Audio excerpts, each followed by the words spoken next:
Clear ہوگی جی؟ تو ہمارا اب جو سبق شروع ہو رہا ہے وہ جملے سے شروع ہے، لیکن جو آپ نے بات ذہن میں رکھنی ہے وہ یہ کہ جب بھی کوئی لفظ عربی گرامر میں جملے سے ترکیب سے ہٹ کر استعمال ہو رہا ہوتا ہے تو اسے ہم مفرد کہتے ہیں. مفرد مفرد سے مل کر مرکب بناتا ہے، اور مرکب کی دو قسمیں ہوتی ہیں، مرکب ناقص اور مرکب تام، اور مرکب تام ہمارا جملہ کہلاتا ہے. اچھا، اب یہی ایک بات اور کر لیتے ہیں. عربی زبان میں جملے کی بھی دو قسمیں، ایک جملہ اسمیہ کہلاتا ہے اور ایک جملہ فعلیہ کہلاتا ہے.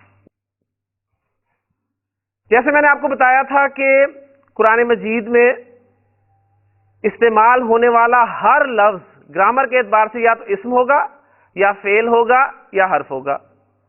اب ایک بات اور نوٹ کر لیں کہ قرآن مجید میں استعمال ہونے والا ہر جملہ یا تو جملہ اسمیہ ہوگا یا پھر جملہ فعلیہ ہوگا. تو اگر ہم ان دو جملوں کو اچھی طرح سمجھ لیں تو قرآن مجید کی آیات ہمیں سمجھنی انشاءاللہ تعالی آسان ہو جائیں گی. تو ابھی فعل تو ہم نے پڑھا نہیں ہے، اسمی پڑھا ہے، لہٰذا جملہ اسمیہ سے ہم سٹارٹ لے رہے ہیں. تو اس میں بس ایک اور ایڈ کر لیں کہ جملے کی دو اقسام ہیں عربی زبان میں، جملہ اسمیہ اور دوسرا جملہ فعلیہ.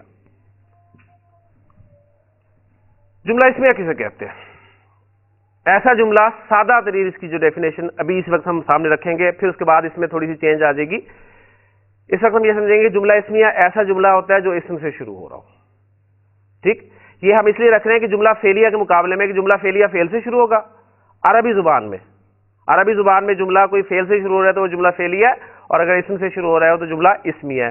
مزید اس میں انشاءاللہ تعالیٰ آپ کے سامنے ڈیٹیلز اور آ جائیں گی.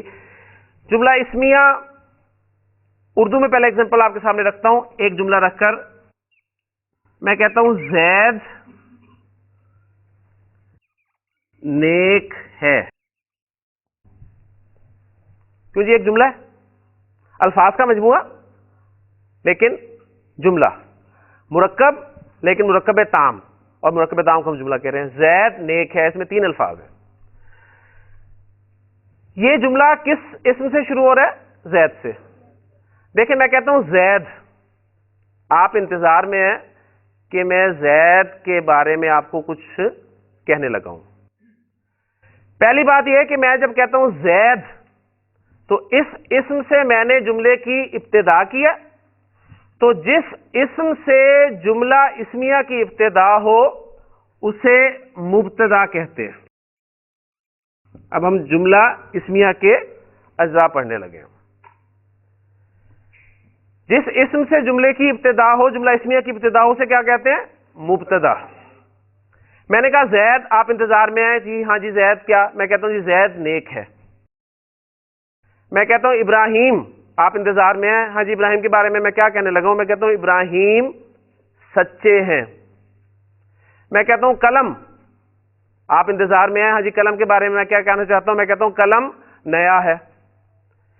تو جس اسم سے میں جملے کی ابتدا کر رہا ہوں اس کو مبتدا کہیں گے، اور اس کے بارے میں میں جو بیان کر رہا